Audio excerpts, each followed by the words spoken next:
Good morning, children. Welcome to our new session. In this session, we are going to continue the remaining concept, which is in economics. The first lesson of economics.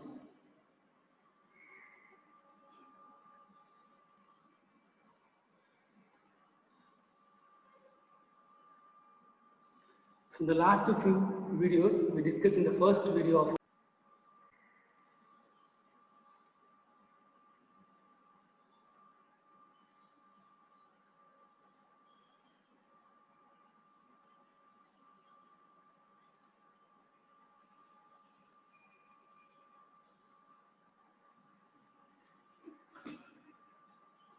in few videos we discussed about the what is the definition of GDP and national income and gross domestic product, and what are the different terms relating to the national income. That are all we discussed in the previous videos and previous session, and along with that we continue with the per capita income, personal income, gross domestic product, how it can be measured in a different methods. That and all we discussed in the last few sessions.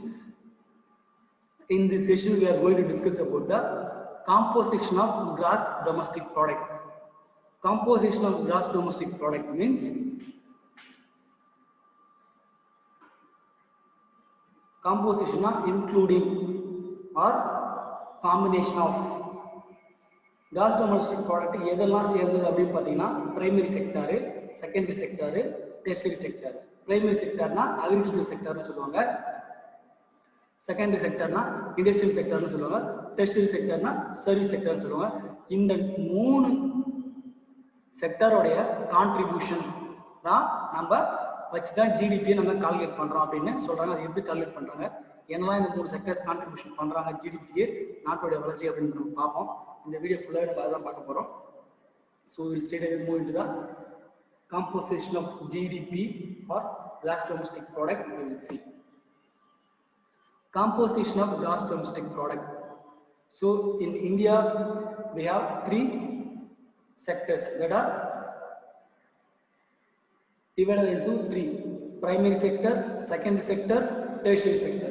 Primary sector is also known as agriculture sector. You can see this video. Indian economy or Indian nation is divided into or classified into three different sectors. They are primary sector, secondary sector, tertiary sector. Primary sector is also known as agriculture sector, secondary sector is also known as industrial sector, tertiary sector is also called as service sector. So primary sector la enna primary sector na agriculture sector. So agriculture sector is known as the primary sector, in which agriculture operations are undertaken, agriculture based allied activities, production of raw materials such as cattle farm, fishing, mining, forestry, corn, coal, etc. are also undertaken. So primary sector என்னது விவசாயத்துறை, அதான் agriculture sector. அந்த agriculture செக்டர்ல day to day agriculture லைஃப்ல farmers, Indian farmers என்னெல்லாம் பண்றாங்க. ஒரு பக்கம் அக்ரிகல்ச்சர் செக்டர்ல என்னென்ன தெரியுமே, இது ஞாபகம் வச்சுங்க, இது ஃபியூச்சர்ல உங்களுக்கு யூஸ் ஆகும். இந்த நேஷனல் இன்கம் எஸ்டிமேஷன் கால்குலேஷன் வந்து சம் கால்குலேஷன்ல வரும். ஃபாரஸ்ட்ரி, மைனிங் பார்த்தீங்கன்னா அது எந்த செக்டர்ல வரும் அப்படின்னு கேட்பாங்க. கோல் ஃபாரஸ்ட்ரி, மைனிங் எந்த செக்டர்ல வரும்னு கேட்பாங்க. அது அக்ரிகல்ச்சர் செக்டர் அப்படின்னா பிரைமரி செக்டர்ல வருதுன்னு ஞாபகம் வச்சுங்க. சம் போடும்போது யூஸ் ஆகும், ஃபியூச்சர்லையும் சரி 10th சரி. ஸோ ஃபாரஸ்ட்னா காடு வளர்த்தல், காடுனா சோளம் அந்த மாதிரி விவசாயம் பண்ணுறது. கோல்னா உங்களுக்கு தெரியும், நிலக்கரி சுரங்கங்கள். மைனிங்னா extraction or taking of mineral resources from the underground or earth.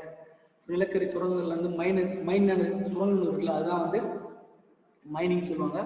ஃபிஷிங்னா மீன் வளர்ப்பு, ஃபார்ம்னா கேட்டில் ஃபார்ம்னா வீட்டு விலங்குகள் இல்லைன்னா விவசாய விலங்குகளை பராமரித்து அதுக்கு லாபம் பார்க்கறது தான். அது எல்லாமே பிரைமரி செக்டாரில் வரும், அக்ரிகல்ச்சர் செக்டாரில் வரும் அப்படின்னு சொல்கிறாங்க. இது எல்லாத்துல வர லாபங்களை வச்சு தான் கிராஸ் டொமஸ்டிக் ப்ராடக்ட் எஸ்டிமேட் பண்ணுவாங்க அப்படின்னு சொல்றாங்க. செகண்ட் இஸ் நெக்ஸ்ட் வந்து secondary sector. Secondary sector is also called as or known as industrial sector. Is secondary sector in which the goods and commodities are produced by transforming the raw materials Important industries are iron industry, steel industry, cotton textile industry, jute industry, sugar industry, cement industry, paper industry, petrochemical industry, automobile industry, and other small scale industries. So the secondary sector, industrial sector,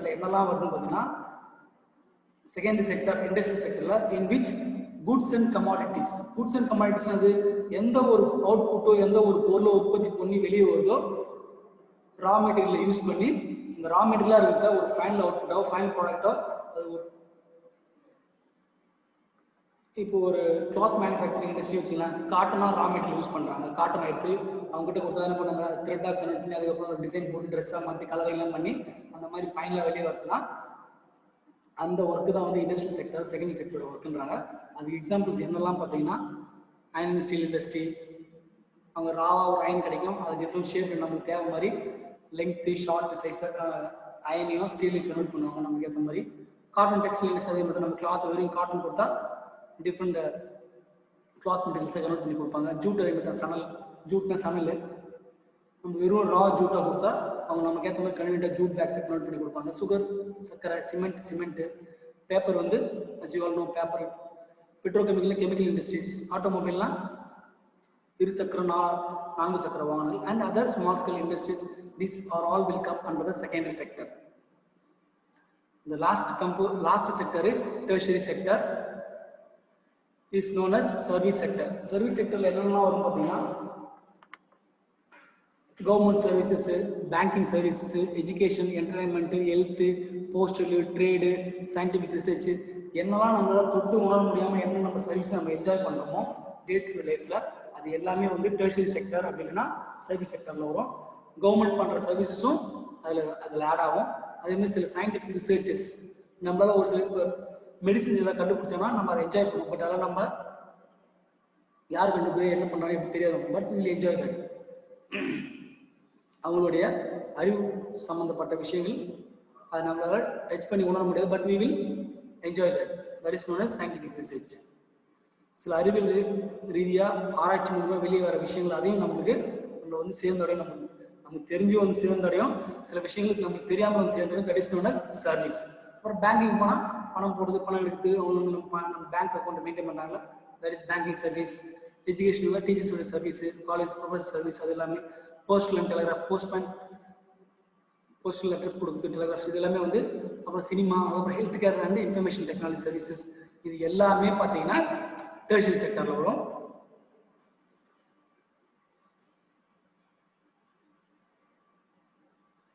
so இதோட இந்த 3 செக்டரும் சேர்ந்தது தான் gross domestic ப்ராடக்டை நம்ம measure பண்ண முடியும் அப்படின்னு சொல்கிறாங்க.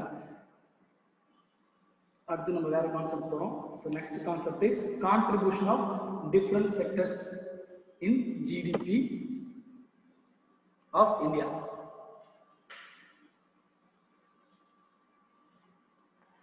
ஸோ இந்த 3 செக்டர் நம்ம பார்த்தோம். இந்த last slide we saw about the 3 different sectors. From these 3 sectors, how they are contributing or how they are giving their share for the growth and development of a Indian GDP, Indian Gross Domestic Product. ஒரு நாட்டுடைய வருமானமோ நாட்டுடைய வளர்ச்சி அடையத்துக்கு இந்த 3 துறைகளுடைய பங்களிப்பு ரொம்ப முக்கியம். அவங்க என்னென்னலாம் அவங்களுடைய பங்களிப்பு என்ன ஷேர் இருக்குன்றத எப்படி கொடுத்துருக்காங்க, என்ன பர்சன்டேஜ் கான்ட்ரிபியூட் பண்ணுறாங்க அப்படின்றத நம்ம இப்போ இந்த ஸ்லைடில் பார்க்க போகிறோம். So India is the second largest producer of agriculture product. அப்படின்னானது விவசாய பொருட்கள் உற்பத்தி பண்ணுறதுல இந்தியா தான் வந்து செகண்டு மிகப்பெரிய விவசாய பொருட்கள் உற்பத்தியாளர்களில் 2வது இடத்துல வச்சுக்கிறாங்க. அதுக்கப்புறம் பார்த்தீங்கன்னா India accounts for 7.39% of total global agriculture output. ஒட்டுமொத்த உலக விவசாய உற்பத்தி அவுட்புட்டில் 7.39% இந்தியாவுடைய பங்களிப்பு இருக்குன்னு சொல்கிறாங்க. அதுக்கப்புறம் industrial sector India world rank is 6. So industrial செக்டரில் இந்தியாவுடைய பொசிஷன் ரேங்க் என்னன்னு பார்த்தீங்கன்னா 6வது, உலக அளவில் இந்தியாவுடைய இண்டஸ்ட்ரியல் செக்டர் ரேங்க் வந்து 6வது இடத்துல இருக்குது. And in service sector India world rank is 8. So service செக்டரில் உலக அளவில் இந்தியாவோட ரேங்க் என்ன பார்த்தீங்கன்னா 8th இருக்காங்க. இண்டஸ்ட்ரியல் செக்டரோட ரேங்க் என்ன பார்த்தீங்கன்னா 6வது இடத்துல இருக்காங்க. So contribution of agriculture sector in Indian economy is much higher than world's average. So இந்திய பொருளாதாரத்துக்கு, இந்தியாவோட நாட்டோட வளர்ச்சிக்கு விவசாயத்தோட பங்களிப்பு விட ஒட்டுமொத்த உலக அளவில் விவசாயத்தோட பங்களிப்பு அதிகமாக இருக்கு அப்படின்னு சொல்றாங்க. Contribution of industry and service sector is lower than world's average 30% for industry sector and 63% for service sector. So இந்த அக்ரிகல்ச்சர் செக்டருடைய பங்களிப்பும் சர்வீஸ் செக்டர் இண்டஸ்ட்ரியல் செக்டரோட பங்களிப்பு ஒப்பிட்டு பார்க்கும்போது இந்த விவசாயத்துறையோட பங்களிப்பு வந்து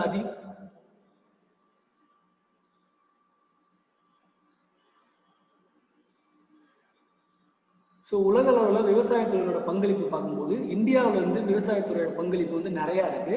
அதேமாரி இந்த இண்டஸ்ட்ரியல் செக்டர் சர்வீஸ் செக்டரோட உலக அளவில் பங்களிப்பு பார்த்தலாம் அதில் வந்து ரொம்ப கம்மியாக இருக்கு அப்படின்னு சொல்றாங்க. So with this, the contribution of different sectors in GDP of India is hence. Now we will move to the next concept.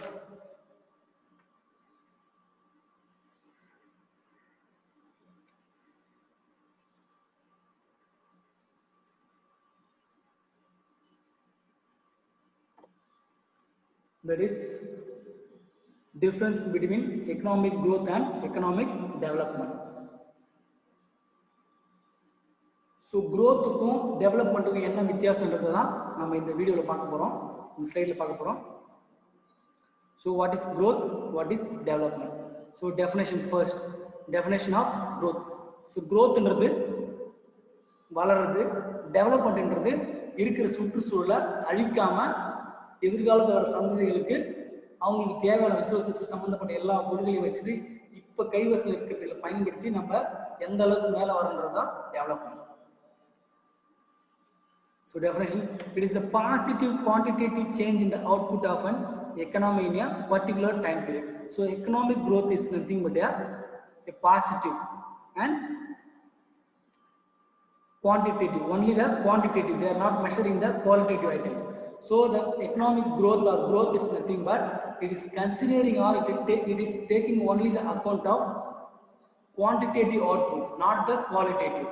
So quality என்ன இருந்தாலும் பரவாயில்ல, ஏதோ குவான்டிட்டேட்டிவா என்ன அவுட்புட் வருது ஃபைனலாக அதை மட்டும் எடுத்து ஆவரேஜ் பண்ணி கால்குலேட் பண்ணி ஒரு எஸ்டிமேஷன் கொடுக்குறாங்க, அதுதான் வந்து க்ரோத்ன்றாங்க. எக்கனாமிக் டெவலப்மெண்ட் என்னன்னு பார்த்தீங்கன்னா it considers the rise in the output in an economy along with the advancement of human development indexes which considers a rise in living standards, advancements in technology and overall happiness index of a nation. So இந்த இடத்துல பார்த்தீங்கன்னா வெறும் ஒரு பொருளாதாரத்தில் ஒரு நாட்டில் என்ன உற்பத்தி பண்ணுறாங்க, ஃபைனலாக என்ன அவுட்புட் வருது அதை மட்டும் தான் கன்சிடர் பண்ணுவாங்க. That is known as growth. So development என்னன்னா தனிநபருடைய வளர்ச்சி, அவருடைய வாழ்வாதாரம், அப்புறம் சயின்ஸ் அண்ட் டெக்னாலஜி எந்த அளவுக்கு வளருது, மக்கள் எந்த அளவில் வந்து சந்தோஷமாக மிகவும் சிறப்பாக இருக்கிறாங்க, அவங்க வாழ்வாதாரம் எப்படி இருக்குது, அது எல்லாத்தையும் சொல்கிறது தான் development. So this is a difference between economic growth and economic development.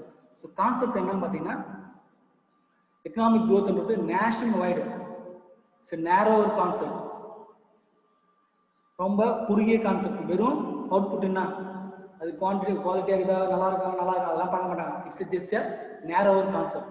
Economic growth is a நேரோவர் concept, economic development is a broader concept. Why it's a broader concept? When which considers a different factors of a personal life or life of an individual.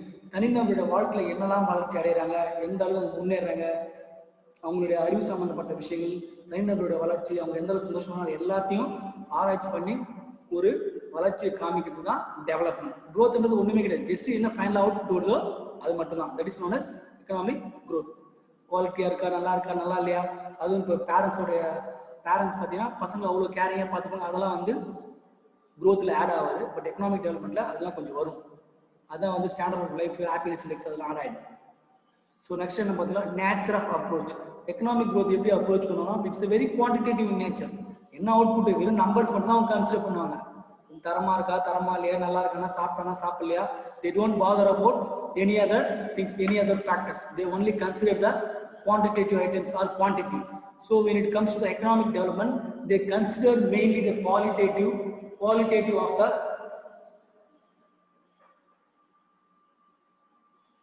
quality of a nature, quality of life, quality of happiness. எந்த அளவில் அவங்க தரமாக வாழறாங்க, அவங்களோட தரத்தை கணிச்சு தான் economic டெவலப்மெண்ட்டை measure பண்ணுறது. That is known as economic development. So இதில் வெறும் அளவு, இதில் வந்து வெறும் தரமாக இருக்காங்களா அப்படின்னு பார்ப்பாங்க. எக்கனாமிக் டெவலப்மெண்ட்டில் தரமாக இருக்கா, நிறைவாக இருக்கா அப்படின்னு பார்ப்பாங்க. பட் எக்கனாமிக் க்ரோத்தில் வெறும் நம்பர்ஸ், இந்த நம்பர்ஸ் இவ்வளோ பேர் இருக்காங்க, நல்லா இருக்கா நல்லா இல்லை கணக்கு கிடையாது. அவங்களுக்கு தேவை இந்த நம்பர்கள் வாழறாங்க, அவ்வளோதான். That is not economic growth. இங்கே வந்து நல்லா தரமாக வாழறாங்க 100 பேர் இருக்காங்க அப்படின்றது தான் economic development. So next scope என்ன பார்த்தீங்கன்னா, rise in parameters like GNP, FDI, FIA. So ஒரு சில விஷயங்கள் ஸ்கோப், எக்கனாமிக் க்ரோத் என்னென்னலாம் ஸ்கோப் இருக்குதுன்னா, இந்த ஒரு சில ஃபேக்டர்ஸ், இந்த பேராமீட்டர்ஸ் யூஸ் பண்ணி தான் எக்கனாமிக் க்ரோத்தை மெஷர் பண்ணுவாங்க.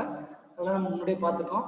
கிராஸ் நேஷனல் ப்ராடக்ட், எஃப்டிஐனா ஃபாரின் டைரக்ட் இன்வெஸ்ட்மெண்ட், எஃப்ஐஐனா foreign institutional investment.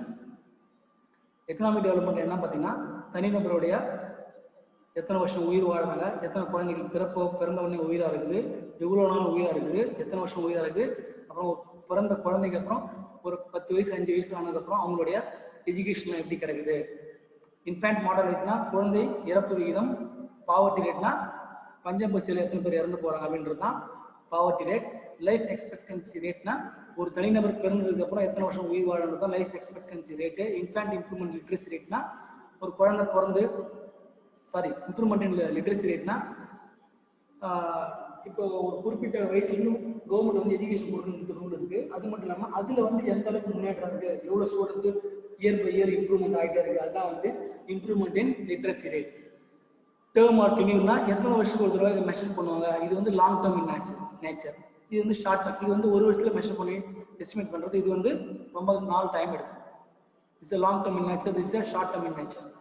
So applicability பார்த்தோன்னா இது வந்து டெவலப்டு நேஷன்ஸ் மட்டும்தான் யூஸ் பண்ணும். இந்த மாதிரி இது எல்லா ஃபேக்டர்ஸும் யூஸ் பண்ணுவாங்க. எக்கனாமிக் டெவலப்மெண்ட் பார்த்தோம்னா டெவலப்பிங் நேஷன்ஸ், டெவலப்பிங் கண்ட்ரிஸ் எல்லாமே இந்த ஃபேக்டர்ஸை யூஸ் பண்ணுவாங்க. That is known as economic development. So with this we will end this session. Remaining things we will see in the next session. Thank you.